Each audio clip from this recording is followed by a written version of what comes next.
سب سے بڑی امید جو سینہ انسان میں زندہ ہوتی اس کا خوف نہیں، امید وہ ہمیں ایک طویل زندگی کی بشارت دیتا، وہ ہمیں زندگی کی عجیب و غریب نعمتوں کی بشارت دیتا.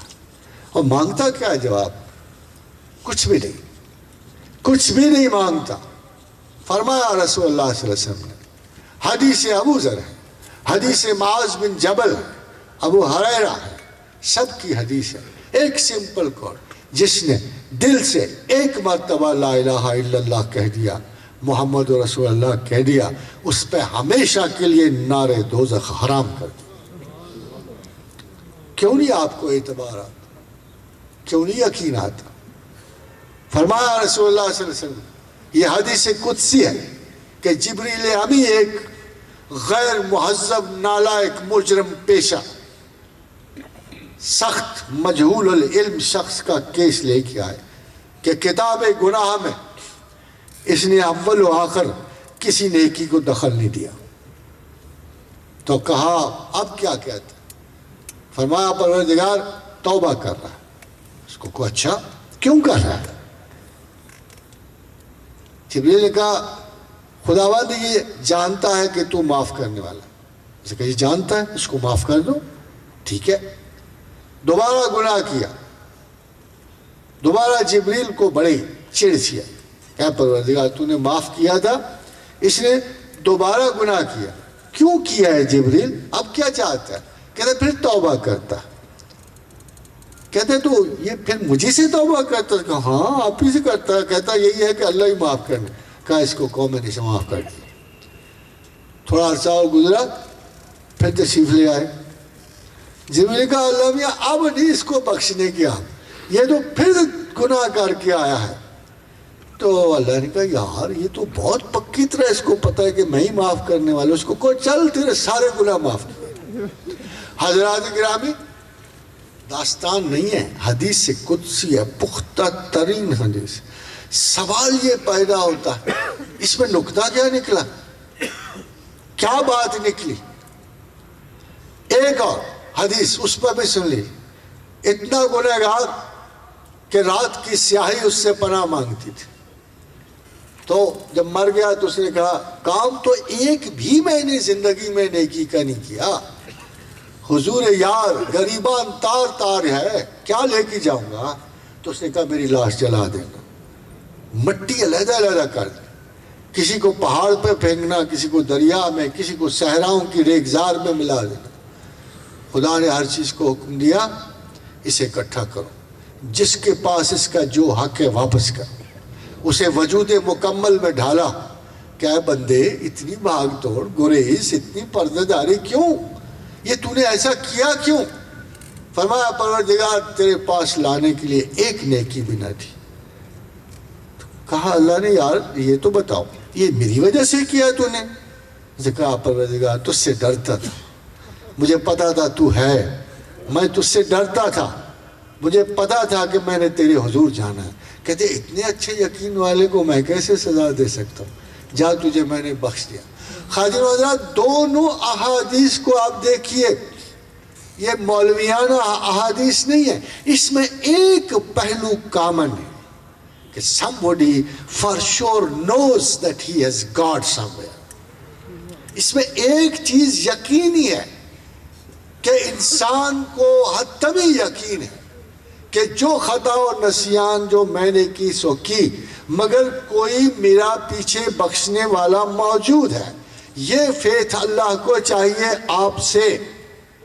کل یا عبادی الذین اسرفوا علی انفسہم، اے بندگان خدا، اے پیغمبر کریم، ان لوگوں سے کہہ دو تم نے بڑے گناہ کی. کتنے گناہ کیے؟ کتنے گناہ کیے؟ 60-70 برس میں آپ کتنے گناہ کر لو گے؟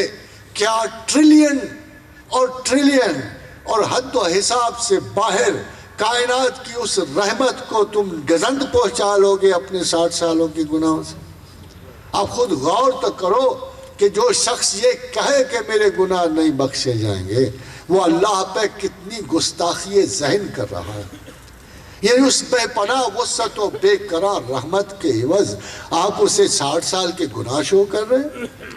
تو خدا کہتا ہے کل یا عبادی الذین اسرفوا علی انفسہم، ان سے کہہ دے بہت خطائیں ہوئی تم سے، بہت گناہ، سب سے بڑا گناہ نہ کر بیٹھنا۔ لا تقنطوا من رحمت اللہ، اللہ کی رحمت سے مایوس نہ ہونا، کسی کو بخشنے والا سمجھنا، کسی کو دیکھنا کہ وہ تمہیں معاف کر سکتا ہے۔ میں نے پیدا کیا، میرا حق ہے سزا و جزا کا، جو مجھے مانے گا، جو مجھ پہ یقین رکھے گا، میں اسے ضرور معاف کروں گا۔ اس کے ان اللہ، دیکھو قرآن کے لفظ سادہ ہیں، ایڈیشن کوئی نہیں ہے۔ ان اللہ یغفر الذنوب جميعا، قانون ہے یہ، پورا قانون، ایک آیت میں قانون ہے۔ ان اللہ یغفر الذنوب جميعا، بے شک، اس میں کوئی شک نہ لانا، تمہارا اللہ تمہارے تمام گناہ معاف کر دے۔ جميعا اصول ہے، جیسے سائنس کا لا ہے، جیسے ایووگاڈروز ہائپوتھیسس ہے، گیسیس والیومز کے لا ہیں، جیسے زمین کے کشش ثقل کے لا ہیں۔ یہ قانون حیات زندگی ہے، یہ قانون حیات انسان ہے، یہ مغفرت کا ایک بنیادی قانون ہے۔ ان اللہ یغفر الذنوب جميعا، کیوں؟ کہتے پھر میں کیسے ہو سکتا ہوں انہ هو الغفور الرحیم، میں پھر کیسے، اگر میں یہ نہ کروں تو میں پھر غفور و رحیم کہے گا؟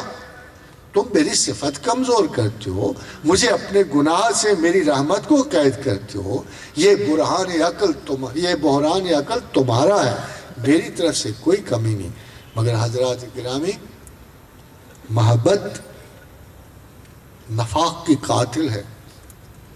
محبت محبوب کے کام کے بغیر کچھ کرنے نہیں دیتی۔ جس کو اللہ سے انس ٹھہرے گا اسے نماز عزیز ہوگی، لفظ لیبر از سویٹ، اور اس کے بغیر سب مشقت ہے۔ محبت کی محنت ہی آسان ہے، ادب اسی کو کہتے ہیں۔ بڑی خوبصورت بات تصوف میں سید حجویر نے فرمائی کہ ادیب وہ نہیں جو علم والا ہو، تصوف میں ادیب اس کو کہتے ہیں، اس کو نہیں کہتے جو علم والا ہو۔ تصوف میں ادیب اس کو کہتے ہیں جو خدا کے سوا کسی اور کو وہ عزت نہ دے جس کا وہ حائل ہوتا ہے۔ ادیب اس کو کہتے ہیں جو مؤدب اس کو کہتے ہیں جو خدا کے عزت و مقام میں کسی کو شریک نہ کرے۔ اور ایک آخری حدیث آپ کی پیش نظر ہے، رسول اللہ صلی اللہ علیہ وسلم نے فرمایا کہ حلاوت ایمان اس شخص نے چکھ لی جس نے اللہ کو وحدہ لا شریک جانا اور اس میں کسی کو شریک نہیں کیا، اور قدیم میں کسی حادث کو شریک نہیں کیا۔ شیخ حجویر نے فرمایا کہ وہ قدیم ہے اور اس قدیم میں کسی حادث کو شریک نہ کرو۔ سو اللہ کے رسول نے فرمایا کہ جس نے خدا کو لا شریک لہ جانا اس نے ایمان کی حلاوت چکھ لے، اور جس نے مجھے، فرمایا محمد رسول اللہ صلی اللہ علیہ وسلم نے فدا و ابی و امی، کہ جس نے مجھے اپنی جان و مال ہر چیز سے زیادہ چاہا وہ اس نے ایمان کی حلاوت چکھ لی۔ ایک بدو نے، حدیث مسلم ہے کہ آ کے پوچھا یا رسول اللہ صلی اللہ علیہ وسلم کب قیامت آئے گی، قیامت کب آئے گی؟ کہا کیوں، کیا تو نے نمازیں بہت پڑھی ہیں؟ فرمایا یا رسول اللہ نہیں، ایسا تو کچھ بھی نہیں کیا۔ پھر کہا روزے بہت رکھے ہیں؟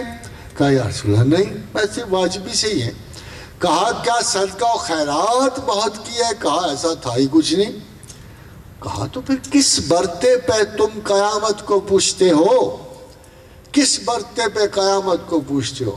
فرمایا یا رسول اللہ صلی اللہ علیہ وسلم مجھے آپ سے محبت بہت ہے۔ فرمایا رسول اللہ صلی اللہ علیہ وسلم نے تو پھر قیامت کے دن لوگ انہی کے ساتھ اٹھائے جائیں گے جن سے انہیں محبت ہوگی، تو میرے ساتھ اٹھایا جائے گا۔ خادم حضرات، یہ حلاوت ایمان کا دوسرا سبق ہے، اور تیسرا اور آخری سبق یہ ہے کہ جب ایک دفعہ وحدہ لا شریک کا انس آپ میں آ جائے، جب محبت رسول کی تمانیت آپ کے دل پہ اتر آئے، تو پھر کفر کو واپس پلٹنے کو اتنا ہی برا جانیے جیسے سانپ کے افعی ظالم کے سوراخ میں انگلی ڈالنا۔ وما علینا الا البلاغ۔ تھینک یو سو مچ۔ بہت سے سوال ہے، آپ کی تشریف آوری کا، آپ کی زحمت کا بے حد احسان مند ہوں، اور میں آپ کی طرف سے اور اپنی طرف سے اور اکادمی ادبیات پاکستان کی جانب سے بے حد احسان مند ہوں پروفیسر صاحب کا، کہ انہوں نے اتنی زحمت اٹھائی اور ہمارے دلوں کو اور ہمارے ذہنوں کو منور